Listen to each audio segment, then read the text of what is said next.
Hello les amis, bienvenue sur cette nouvelle vidéo. Qu'est-ce qui se passe? Où est-ce qu'on est? Mon Dieu, calmez-vous. Calmez-vous. Beaucoup de news donc de la partie des jeux vidéo et aussi de nos confrères, j'ai envie de dire, des trois constructeurs, donc PlayStation, Xbox et aussi Nintendo.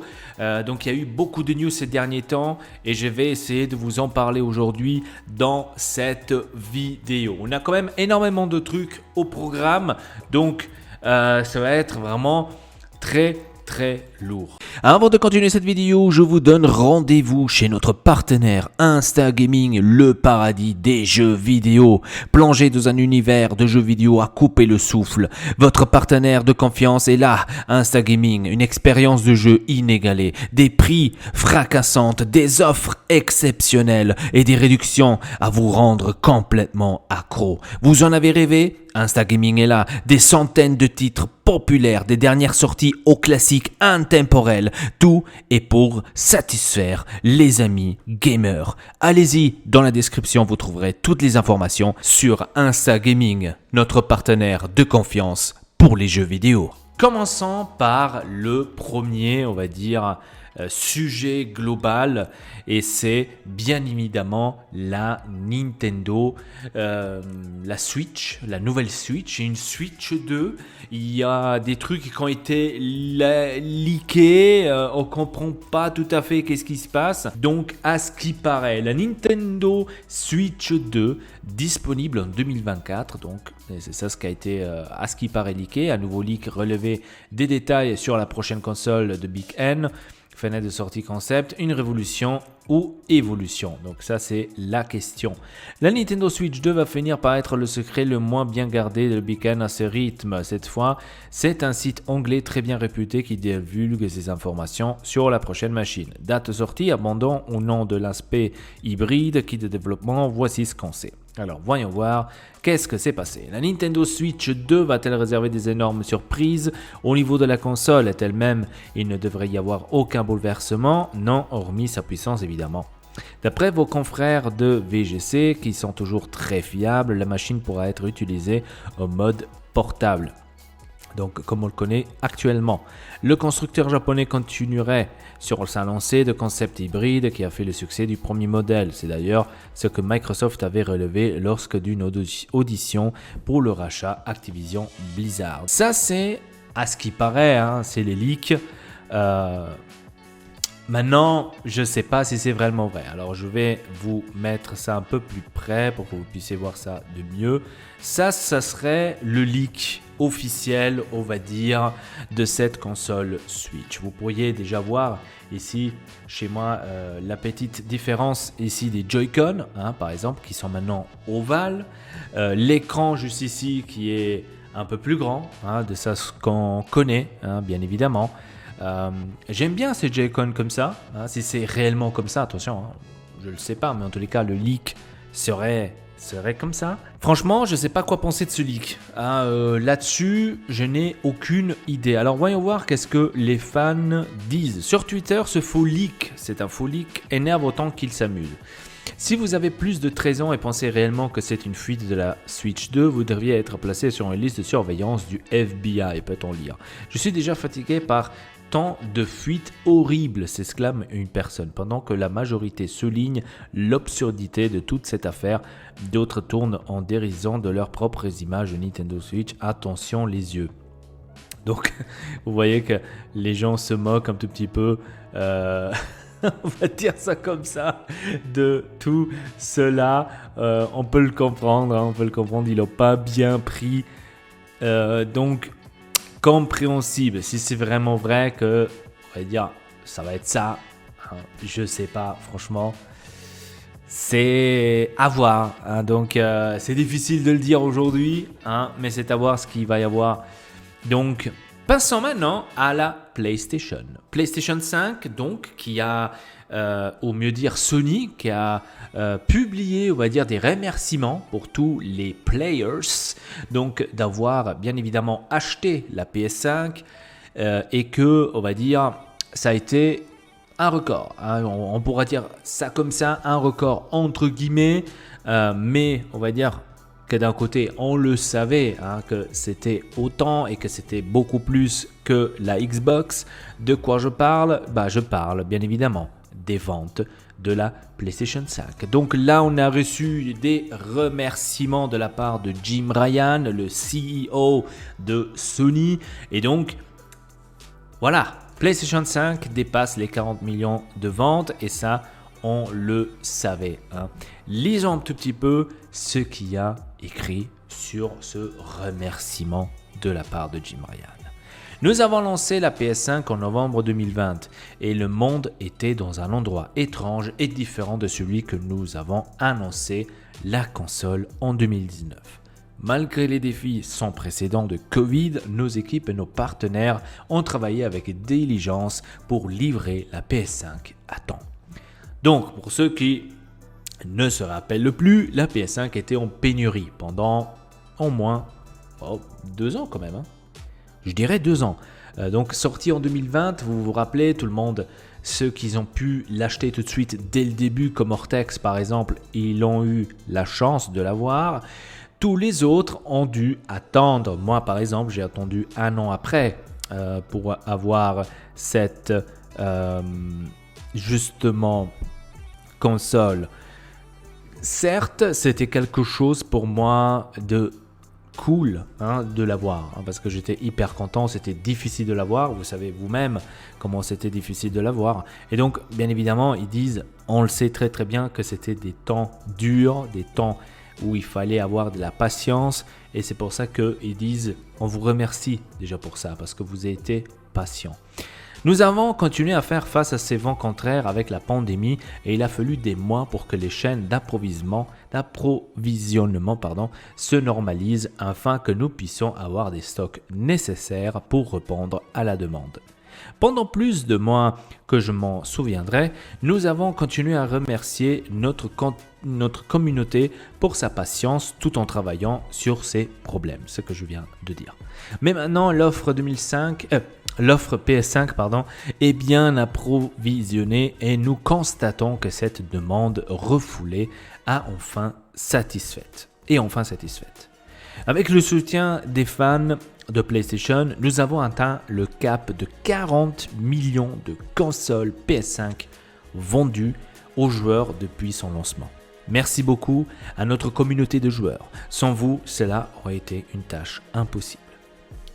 La PS5 a été lancée avec le meilleur catalogue de jeux de notre histoire et talent pour un contenu de qualité ne cesse de se renforcer. Alors, lancé avec le meilleur catalogue de jeux de l'histoire, on en parle. Donc, il y avait Spider-Man Morales, il y avait Astro Playroom qui était déjà installé sur la console. Je me rappelle plus s'il y avait aussi Ghost of Fukushima tout de suite au début, je pense pas. Un truc du genre. J'ai pas envie de vous dire des conneries. Donc, oui, le meilleur catalogue de jeux, d'accord. On va dire qu'on va garder ça entre guillemets, on va dire ça comme ça. Des jeux indépendants innovants aux super productions AAA, il y a plus que 2500 jeux PS5 maintenant disponibles. Et le moment n'a jamais été aussi propice pour découvrir la PS5 au cours des 2 derniers mois seulement. Nous avons vu de nouveaux jeux incroyables de nos partenaires, donc Final Fantasy XVI, donc le nouveau Final Fantasy, qui a explosé d'ailleurs aussi sur la PS5. Donc pour l'instant seulement PS5, mais on viendra juste après sur la Xbox. Diablo qui n'est pas exclusive de la PS5, donc est aussi disponible sur la Xbox. Et Street Fighter 6, la même chose, c'est pas une exclusivité PS5 mais aussi Xbox. Donc Final Fantasy XVI pour l'instant oui, mais pas pour toujours. Depuis le lancement de la PS5, les joueurs profitent d'une sélection des grands jeux qui illustrent à quel point les jeux sont aussi vastes et créatifs que tous autres supports de divertissement. À cette fin, voici 40 jeux qui ont été votés par les joueurs PlayStation. Donc les top 40 jeux qui ont été votés par PlayStation, les voici.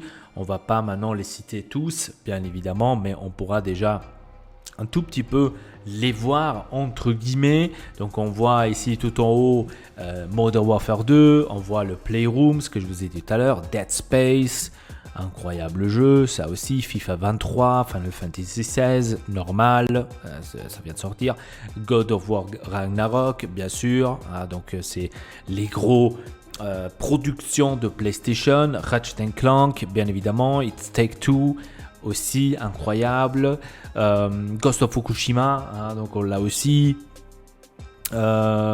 Sifu aussi pas mal, les Turtle Ninja pas mal, The Last of Us Part 1, j'attends toujours la Part 2 qui sort, Stray, le jeu qui est sorti aussi sur le Game Pass très récemment, qui était aussi disponible sur le Game Pass très récemment.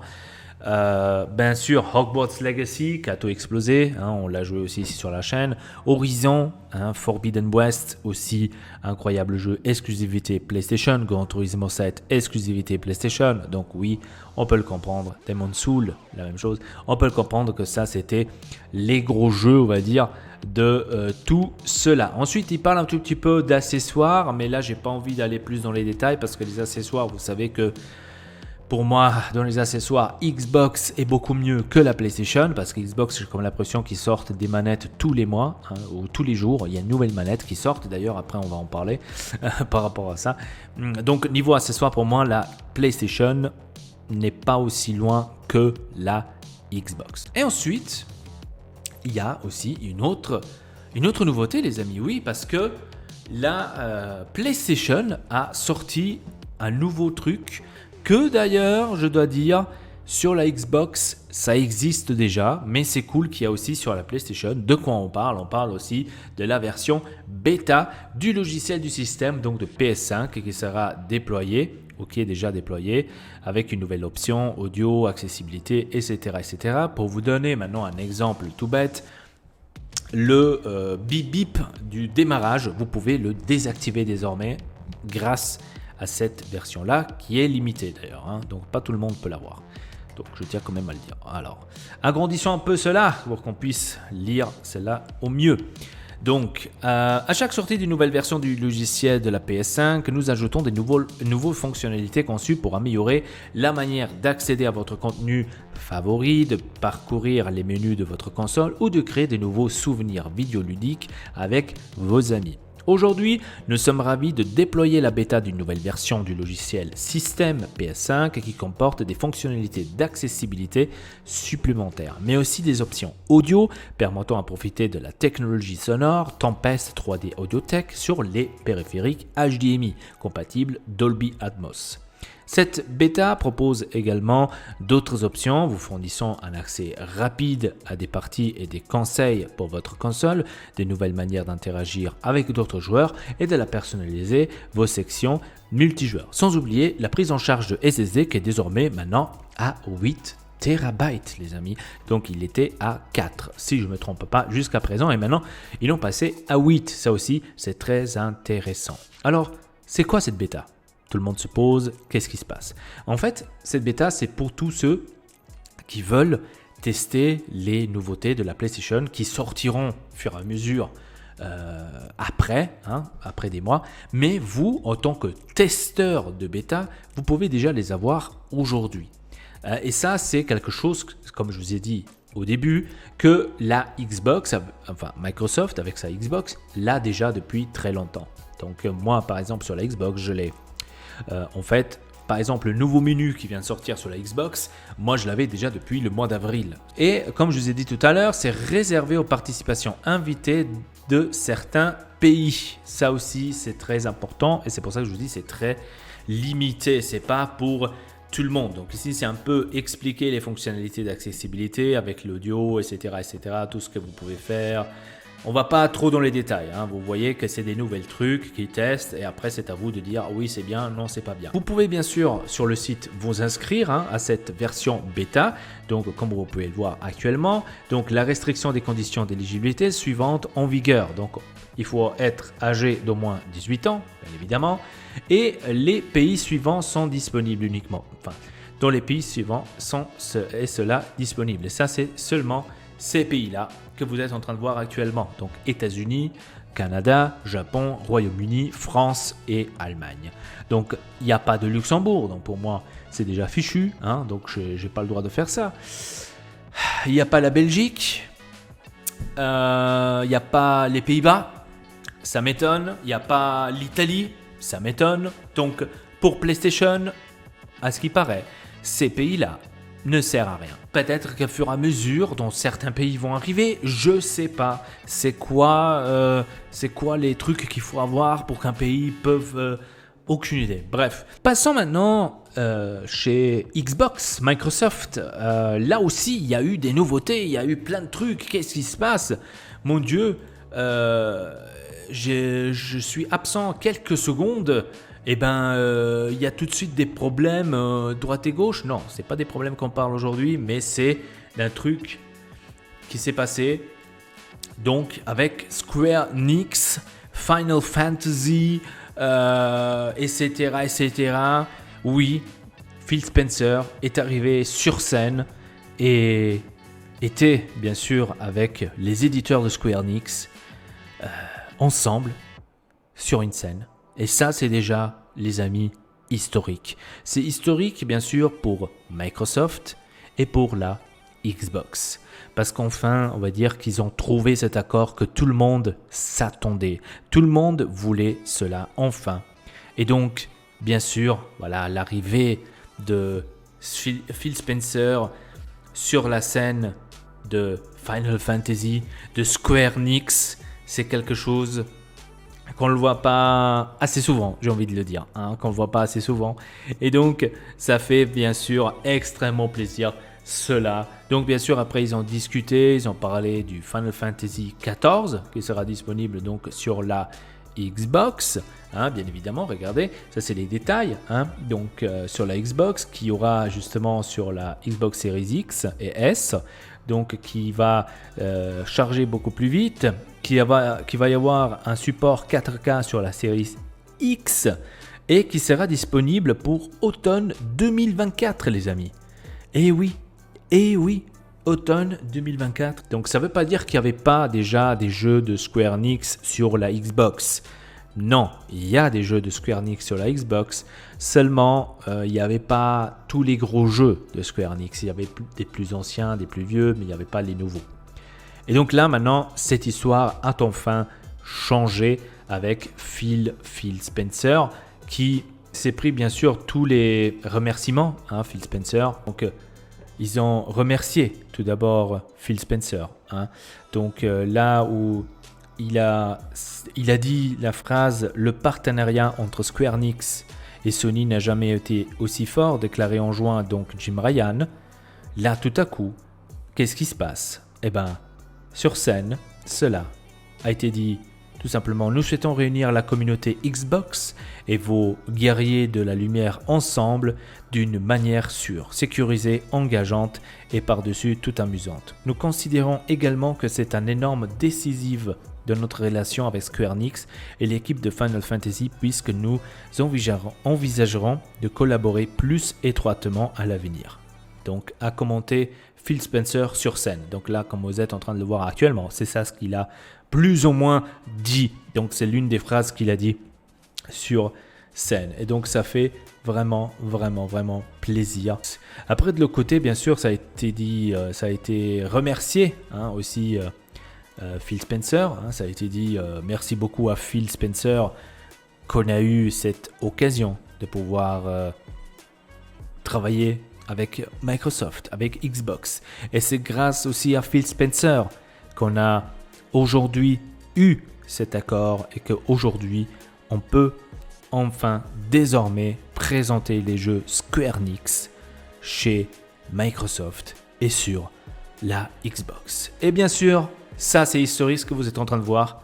Se serrer la main. Et ça, c'est historique, les amis. Ça, c'est très historique. Et donc, quand j'ai vu ça, je me suis dit, ça y est, enfin, quelque chose de bon pour notre Xbox. Xbox qui n'arrête pas donc de nous sortir des nouvelles trucs. Eh bien, qu'est-ce que peut faire Xbox de mieux en plus que ça? Nous sortir une nouvelle manette. Oui, allez, on sort d'une nouvelle manette tous les mois, tous les jours, comme je vous ai dit. Xbox, j'ai l'impression qu'ils nous sortent une nouvelle manette. La nouvelle manette s'appelle Storm Cloud Vapor, qui est disponible le 8 août, mais que vous pouvez déjà précommander aujourd'hui. Regardez sur le site officiel de Xbox. Vous avez l'occasion donc de la précommander pour 69,99 €, donc 70 €. La nouvelle manette Vapor. Cloud, je sais pas quoi, vraiment stylé. Alors, je dois vous l'avouer que, franchement, a une belle gueule. Donc, je dis pas le contraire.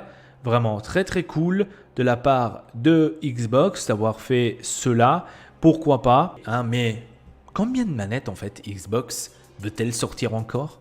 Et pourriez-vous peut-être me dire dans les commentaires si vous savez plus ou moins depuis la sortie de la Series X combien de manettes Xbox a sorti depuis la sortie de la console? Franchement, énormissime. On a la nouvelle manette aussi de Starfield qu'on avait vue à la présentation du jeu. Par exemple, une autre manette que j'ai trouvée la dernière fois, c'était une manette camouflage comme ça, aussi sortie qui est très récemment. Donc on trouve vraiment des manettes de toutes les couleurs, de tous les côtés. C'est vraiment incroyable. Faites une manette Ortex pas. Moi, je suis partant. Allez, Phil Spencer, si tu veux une sponsor, et là, allez, un clin d'œil là, allez. Donc ça ferait vraiment plaisir sur cela. Parlons des chiffres du Game Pass, parce que ces derniers temps, il y a eu aussi une énorme rumeur par rapport à ça. Donc des chiffres du Game Pass, combien il y en avait, combien il y en a. Donc pendant le gros, on va dire, la grosse affaire de Activision Blizzard, on a eu, on va dire, un aspect ou une vue des chiffres réellement, entre guillemets, parce que je dis toujours entre guillemets parce que c'est pas toujours à 100% sûr, mais on a vu quelques aperçus, on va dire, des chiffres, donc des abonnés Game Pass. Et à ce qui paraît, la plupart de ceux-là seraient des abonnés Game Pass du plus gros, donc de l'Ultimate, celui-là que moi j'ai aussi. Ça fait plaisir, ça fait plaisir. Donc en janvier 2022, donc là on est en train de parler de l'année passée, on n'a pas réellement des chiffres exacts à 100%, parce que vous savez que Microsoft, Xbox à la globale ne sort jamais les chiffres comme fait par exemple PlayStation ou Sony avec PlayStation. Là on ne l'a pas, d'accord, mais à ce qui paraît, en janvier 2022, donc je peux même vous le montrer, si vous tapez chiffres Game Pass, vous avez cela. Donc vous avez aussi sur le site où je vais regarder assez souvent, vous avez aussi, voilà, que le Game Pass, plus ou moins en janvier 2022, avait 25 millions d'abonnés. Donc la plupart d'abonnés, c'était pour le Ultimate. Donc pour le Ultimate. Et bon, maintenant, aujourd'hui, on pourra dire plus que 30 millions, bien évidemment. Donc après, c'est à vous de choisir lequel vous voulez absolument. Donc, ça ferait vraiment plaisir. Sur ce, les amis, dites-moi votre avis par rapport à tous ces news qu'on a vus aujourd'hui en jeu vidéo. Et voilà, de ma part, c'était tout. Votre Elpa, triple peace.